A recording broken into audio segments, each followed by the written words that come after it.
Bismillahirrahmanirrahim. Edhe pse gjuha nuk është pe hekrit, po din me i thy zemrat. Edhe pse gjuha është e tulit, mirë po din me shkatru familje. Edhe pse gjuha nuk është pe gurit, mirë po din me prish shumë njerëz raportet e tyne. Për këtë arsye, çështja e gjuhës, pejgamberi alayhis salam ka thonë, apo doni me fitu xhenetin, kush mi garanton dy gjana, dhe t'ja garantoj xhenetin. Njëna për tyne ka thonë pejgamberi son, kush ma garanton gjuhën, ata që është mes dhëmve, dhe do t'ja garantojnë xhenetin. Për këtë arsye nuk ka ditë që qohet njeri prej gjumit, përveç se ke gjymtyr të trupit, ke gjymtyr komplet trupit, i drejtohet, ka thonë pejgamberi son, i drejtohen gjymtyr gjuhës edhe i thonë, ittaqillaha fina, tutju Zotit në raport me neve, se nëse ti shkon drejt dhe na do t'jem drejt, nëse ti devion, kem me deviju edhe na. Gjuha që na dim me përdor shpesh me përgoju, dim me përdor me bart fjalë, duhet mi urujt se është shumë mëkat i madh. Për këtë arsye, njëherë pejgamberi alayhis salam kur e ka bo ekzekutimin e një dënimit për një njeri i cili e ka bo një gjuna dhe ka ardhur te pejgamberi ka lyp me abo ekzekutimin për atë gjuna që e ka bo, që me pastru prej atij gjunahit në këtë dynje.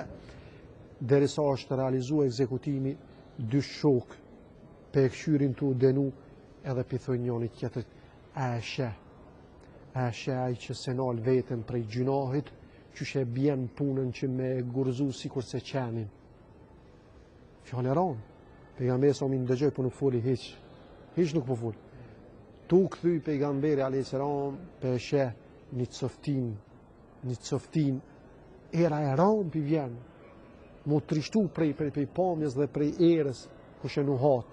Po thet pejgamberi sa ku është filani dhe filani, ata po thonë që oj dërgumi Allah, që ku jem.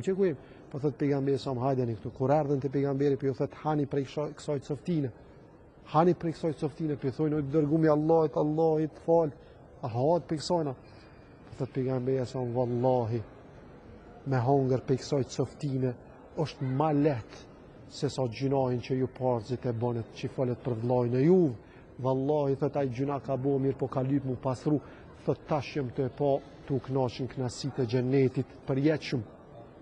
Për këtë arsye Allah në Kur'an për ata që cilësirujnë gjuhën, edhe që folin, përgojojnë, i bartin fjalë, ka thonë, e yuhibbu ahadukum e ya'kula lahma akhihi maytan fakarihtumu.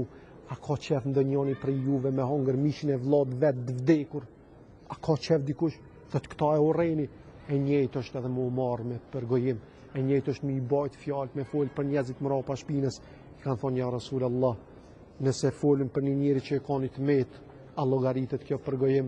Ka thonë nëse folë për një njeri që realisht e ka tmetën, kjo është përgojim, se ke folë mrapa shpinës.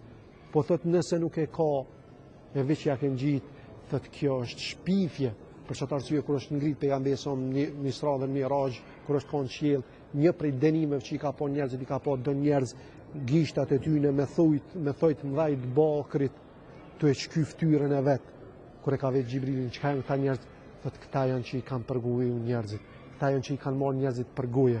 Allahu na rujt, kem tmeta bollë tona secili prej neve, na mjaftojnë tmetat tona mu marrë me veten tonë, e jo mu marrë hallkun përgoje, për shkak se na i shohim tjerë, po veten nuk e shohim. Është mirë me ju kthy vetes tonë, na mjafton vallahi. Allahu na rujt nga kjo veti negative e keqe që është shumë e përhapme.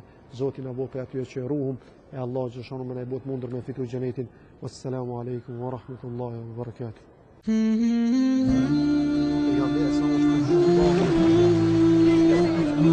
Ja,